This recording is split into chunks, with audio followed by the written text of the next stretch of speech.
नमस्कार मित्रों, हिंदी क्लासेस शुरू में आपका हार्दिक स्वागत है। आज से हम रीट का वीडियो है वो शुरू कर रहे हैं और रीट में पहला जो सामान्य टॉपिक है वो है शब्द विचार। इनके आधार पर हम पूरी जो हिंदी है वो क्लियर करेंगे। और दूसरी बात बता दूं आपको कि प्रत्येक संडे को 15 से 20 क्वेश्चन का एक वीडियो डालेंगे जिसमें साथ में उनका आंसर भी होगा। तो निश्चित रूप से आप हमारे साथ बने रहेंगे तो आप अच्छा कर पाएंगे। हर संडे को एक वीडियो डाला जाएगा जिसमें रीड से संबंधित 15 से 20% टॉपिक वाइज होंगे। तो आशा करूँगा आप निश्चित रूप से पूरा सहयोग करेंगे। चलिए शुरू करते हैं। आज का टॉपिक है शब्द विचार। देखिए, शब्द विचार है पूरी हिंदी में जो शब्द है उनको 4 भागों में बांटा गया है। पूरी हिंदी में शब्दों को कितने भागों में बांटा गया है? 4 भागों में।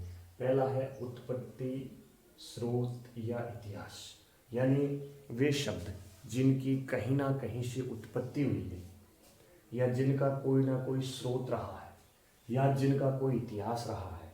तो ऐसे जो शब्द हैं वो इनमें शामिल किए जाते हैं। और ऐसे शब्द हैं वो 5 प्रकार के हैं। 5 प्रकार में पहला है तत्सम, दूसरा है तद्भव, तीसरा है देशज, चौथा है विदेशी और 5वां है संकर। देखिए, तत्सम तद्भव का वीडियो है वो पहले डाला जा चुका है, अपने चैनल पर उपलब्ध है। देशज, विदेशी और जो संकर शब्द है उसका अध्ययन हम अभी करेंगे। तो ये 5 प्रकार के जो शब्द है वो आते हैं उत्पत्ति, स्रोत या इतिहास के आधार पर। दूसरा जो प्रकार आता है वो है रचना या बनावट के आधार पर, यानी ऐसे शब्द जिनकी कहीं ना कहीं से रचना हुई है, उनकी कोई ना कोई बनावट प्रक्रिया है। वो हैं शब्द 3 प्रकार के। पहला है रूढ़, दूसरा है यौगिक और तीसरा है योग रूढ़। इनको बहुत ही डिटेल में समझेंगे। यौगिक शब्द है वो 4 प्रकार से निर्मित होते हैं: संधि, समास, उपसर्ग और प्रत्यय। अब देखिए, प्रश्न यहाँ से भी बन सकता है कि निम्न में से यौगिक शब्द नहीं है, तो वहां पर वो 3 उदाहरण हैं वो इनमें से दे देगा, संधि का, समास का या उपसर्ग का, और एक उदाहरण इधर से दे देगा। तो ये भी थोड़ा सा ध्यान रखें कि यौगिक शब्द में क्या क्या आते हैं। यौगिक शब्द में 4 आते हैं: संधि, समास, उपसर्ग और प्रत्यय। तीसरा जो है वो है रूप परिवर्तन, यानी वे शब्द जो अपना रूप है वो परिवर्तित कर लेते हैं। अब वो चाहे क्रिया की वजह से बदले या फिर कोई वचन की वजह से बदले या लिंग की वजह से बदले, उसका प्रभाव यदि उन पर पड़ेगा तो उनका रूप बदल जाएगा। तो वे शब्द है वे होते हैं 2 प्रकार के, विकारी और अविकारी। तो विकारी शब्द में आते हैं 4: संज्ञा, सर्वनाम, क्रिया और विशेषण। ये विकारी शब्द होते हैं। तो एक प्रश्न यहाँ से भी बन सकता है कि निम्न में से विकारी शब्द है, तो एक उत्तर यहाँ से होगा और 3 यहाँ से होंगे। तो ये ध्यान रखें। अविकारी है उसके अंदर अव्यय शामिल होते हैं। अव्यय का अर्थ होता है जो कभी खर्च ना हो, और अव्यय हैं उनके अंदर भी 4 भेद होते हैं। हम आगे पढ़ते जाएंगे टॉपिक वाइज। चौथा है अर्थ के आधार पर, यानी अर्थ के आधार पर कौन कौन से? समानार्थी, यानी वे शब्द जिनका समान अर्थ होता है, उनको हम पर्यायवाची भी बोल सकते हैं। कि जैसे पानी है, पानी का अर्थ जल होता है। नीर है, नीर का अर्थ भी क्या होता है? जल होता है। तो ये समान अर्थ वाले होते हैं। शब्द युगम, शब्द युगम वे होते हैं कि जो सुनने में समान होते हैं लेकिन उनका अर्थ क्या होता है? अलग अलग होता है। कि जैसे शब्द युगम का मतलब ये हो गया, एक तो ये अंश होता है और एक ये अंश होता है, यानी इस अंश का अर्थ तो भाग होता है, इसका अर्थ क्या होता है? कंधा। इस अंश का अर्थ क्या है? भाग, और इसका अर्थ क्या है? कंधा। तो ऐसे जो शब्द है वो क्या कहलाते हैं? शब्द युगम कहलाते हैं। उसके बाद विपरीतार्थक, यानी जो आपस में उल्टे हों, उल्टा अर्थ देते हो, वे विपरीतार्थक, यानी उनको विलोम शब्द भी कहते हैं। एकल शब्द, यानी वाक्यांश के लिए एक शब्द जो होता है, यानी पूरा वाक्य है उसको एक शब्द में जो सीमित करे वो एकल शब्द कहलाते हैं। जैसे एकल शब्द की कोई भी बात कहें कि जैसे एक ही पेड़ से उत्पन्न होने वाला, तो वो सहोदर कहलाएगा। उसका पूरा वाक्य क्या हो गया? सहोदर। इसी प्रकार अनेकार्थी शब्द यानी वे शब्द जिनके कई अर्थ होते हैं, वे अनेकार्थी शब्द होते हैं। अब कई अर्थ में जैसे अपन लेते हैं इसका अर्थ कर का अर्थ, ये कर है वो अनेकार्थी में आता है क्योंकि कर के कई अर्थ हैं। कर का अर्थ हाथ भी होता है, कर का अर्थ सूंड भी होता है, और कर का अर्थ एक प्रकार का टैक्स भी होता है। इस प्रकार ये क्या है, अनेकार्थी शब्द है। तो अब हम शुरू करने जा रहे हैं अपना पहला जो शब्द विचार है, उत्पत्ति, स्रोत या इतिहास, जिसमें 2 आपको पहले वीडियो में बताए जा चुके हैं। उसके बाद 3 बचे हैं, देशिक, विदेशी और संकर शब्द, वो हम पढ़ेंगे। और आप चाहें तो इस चीज़ को आप नोट भी कर सकते हैं क्योंकि प्रश्न यहाँ से भी वो पूछ सकता है। बाकी सारी चीज़ें वो डिटेल से पढ़ेंगे। रूढ़ क्या होते हैं, योगी क्या होते हैं और योग रूढ़ क्या होते हैं, विकारी क्या होते हैं। तो हम शुरू करेंगे देशिक, विदेशी और संकर शब्द से।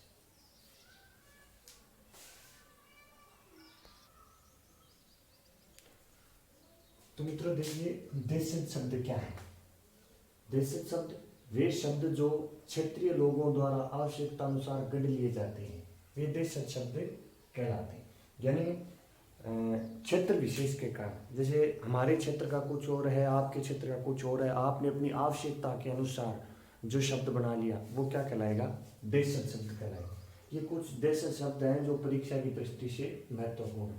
जैसे उद्यम है, अंगोछा है। अब क्या होता है कि ज़्यादातर चंद्र बिंदु वाला शब्द है वो तद्भव में आता है, लेकिन कुछ एक शब्द ऐसे हैं जो जिनका ध्यान रखना है। जैसे यहाँ अंगोछा है और ये लुंगी, इन पे चंद्र बिंदु है, फिर भी ये क्या है, देशिक शब्द है, तो इनका थोड़ा सा ध्यान रखना है। उद्यम, अंगोछा, कज्जड़, खटपट, खिड़की, गाड़ी, ये देखिए दोनों शब्द ये कंफ्यूज करने वाले हैं, तो देशिक में ध्यान रखना है। उसके अलावा चम्मच, इसका ध्यान रखना है। झंडा देशिक है, इसका ढक्कन, ये ध्यान रखना है। पटाखा, ये विदेशी शब्द में कंफ्यूज करने वाला है, लेकिन पटाखा क्या है, देशिक शब्द है। पगड़ी का पता ही है। पेट, बाप, लड़की, ये देशिक है। उसके बाद लोटा। अब देखिए ये जो नीर, पंडित, माला, ताला, लुंगी, इडली, डोसा, ये द्रविड़ जातियों के शब्द है। द्रविड़ जाति द्वारा जो बनाए गए हैं, नीर, पंडित, माला, ताला, लुंगी, इडली, डोसा। उसके बाद ये परवल, बाजरा और भिंडी, ये कोल और संथाल जो जातियां हैं उनके शब्द हैं, तो वहां से आए हैं, अपने दक्षिणी भारत से आए हैं। तो इस प्रकार ये है देशिक शब्द। उसके बाद है विदेशी शब्द, यानी वे शब्द जो अन्य देश की भाषाओं से बने हैं और हम जिनको काम में लेते हैं। उसमें जैसे अंग्रेजी के शब्द भी हैं, अरबी के शब्द भी हैं, फारसी के भी हैं, तुर्की के भी हैं और उर्दू भाषा के भी शब्द। अंग्रेजी भाषा के जो शब्द हैं उनमें सीधा सीधा है कि जिन शब्दों की स्पेलिंग होती है वे अंग्रेजी भाषा की, जैसे अलमारी, इंजीनियर, क्लास, हेडमास्टर। इसके अलावा जैसे कर दे क्लर्क कर दे, ठीक है, जैसे डिप्टी, ये भी हो जाएगा, ये अंग्रेजी भाषा के शब्द है। अब डिप्टी के आगे चाहे आप क्या ही लगा दो, जैसे प्रिंसिपल, तो ये भी ध्यान रखना है। तो जिन शब्दों की क्या बने, मीनिंग बने जिनका, तो वो क्या कहलाएगा, अंग्रेजी भाषा के शब्द कहलाएंगे।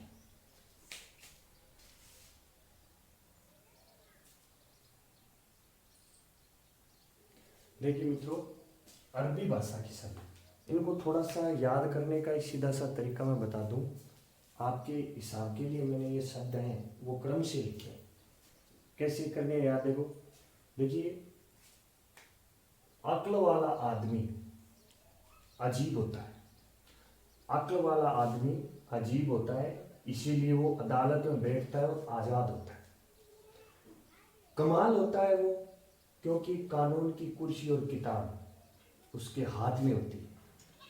वो किस्मत बदल सकता है, क्योंकि जिला, तहसील, तारीख और ताकत, इन सब पर उसका कब्जा होता है। वो वहाँ सबको एक तराजू में तोलता है जनाब, वहाँ गरीब अमीर सबको जुर्माना देना होता है। दुनिया चाहे उसका तमाशा बनाए, दौलत और फकीर का जो नशा है वो उस दफ्तर में उतर जाता है।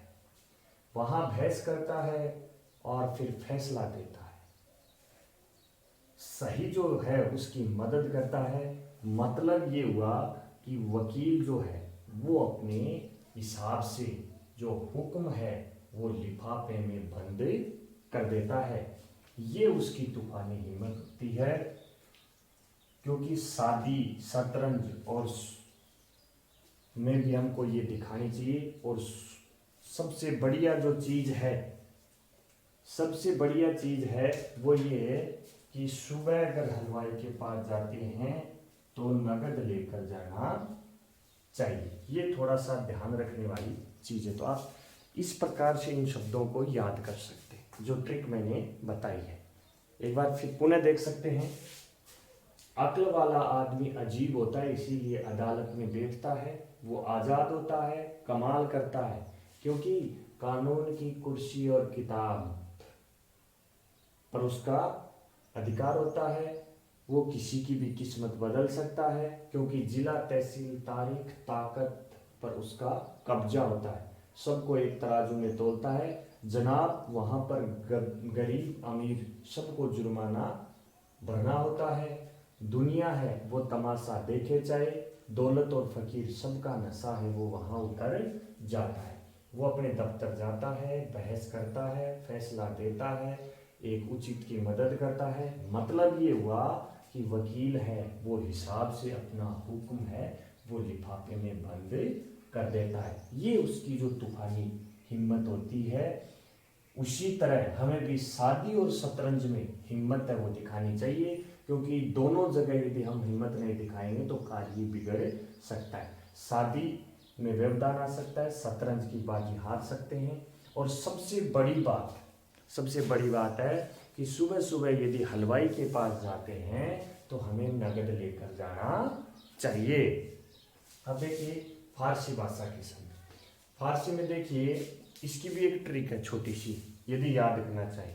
छोटी सी ट्रिक ये है कि खुले आसमान के नीचे आराम से बैठकर अमरूद खाओ, चाहे अखबार पढ़ो, लेकिन आवारापन मत करो, क्योंकि अपनी आमदनी के अनुसार खर्च करो। इसका कारण ये है कि खजाना और खून एक तनख्वाह की तरह होते हैं। खजाना और खून एक तनख्वाह की तरह होते हैं। तनख्वाह को कभी जेब में मत रखो। तो क्या करें भाई, तनख्वाह को जेब में मत रखो तो कोई भी काम कर सकते हैं। वहां दरवाजा, दीवार, जमीन खरीद सकते हैं। दरवाजा बना लो, दीवार बना लो और जमीन खरीद सकते हैं। लेकिन सबसे बड़ी बात कि बीमार, मजदूर और जानवर और यार, इनके लिए नेक काम करो। ये सबसे बड़ी बात है। और ध्यान रखने वाली चीज क्या है? ध्यान रखने वाली ये चीज है कि कुश्ती में कभी भी कमर मत पकड़वाओ, वरना तो दवा लेनी पड़ेगी। इसलिए अपनी कमर से बचो। शेर पर कभी भी लगाम लगाने का प्रयास मत करो, क्योंकि शेर है वो सूद सहित है। सूद यानी ब्याज, सूद सहित। और शेर का हिसाब ले लेता है। शेर से बड़ा कोई सौदागर नहीं होता। अब ध्यान रखने वाली चीज, अब आपके काम की चीज ये है कि मलाई खा लो, मलाई खा लो, लेकिन शराब और सुल्फा से आप बचो। तो मेरे ख्याल से आपको ये एक ट्रिक थी, उसके हिसाब से शायद समझ आ गए होंगे अरबी और फारसी के शब्द। आप चाहें तो इनको नोट कर सकते हैं।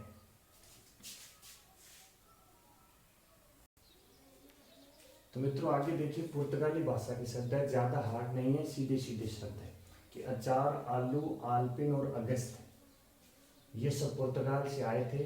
इस्पात का कनस्तर और कमीज कमरे में रखो। गमला और बस्ता और बटन और पपीता, इनको बचा कर रखो। मेज, साबुन और संतरा, इनका भी ख्याल रखें। उसके बाद तुर्की भाषा के शब्द है उर्दू, कैंची, कालीन, चाक, चेचक, तमगा, तोप, बारूद, बेगम और बहादुर। उसके बाद ये चीनी भाषा के दो शब्द हैं, सीधे सीधे, कोई ज्यादा दिक्कत नहीं। उसके बाद संकर शब्द की बात करें तो दो अलग अलग भाषाओं से बने शब्द हैं, वो संकर यानी कहलाते हैं। तो ये शब्द आपके सामने, टिकट घर है वो टिकट अंग्रेजी का है और घर हिंदी का है। इसी प्रकार रेलगाड़ी जो शब्द है उसमें रेल अंग्रेजी का और गाड़ी हिंदी का है। कवि दरबार में कवि हिंदी का और दरबार है वो फारसी का है।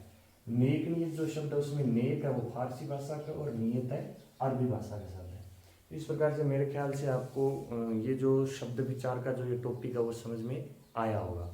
अब जो अपना संडे आएगा उस संडे को हम है वो 15 प्रश्नों का जो चैप्टर है वो रखेंगे और उस चैप्टर में अपना शब्द विचार का टॉपिक होगा कि तत्सम तद्भव का आज मैंने कोई जिक्र नहीं किया है, पहले वीडियो डाल चुका हूँ।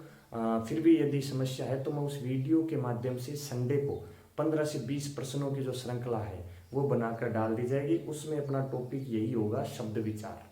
तो देखते रहिए, बने रहिए, हमारे चैनल को सब्सक्राइब कीजिए, लाइक कीजिए, कमेंट कीजिए। किसी भी प्रकार की कोई दिक्कत हो तो निश्चित रूप से आपका समाधान किया जाएगा।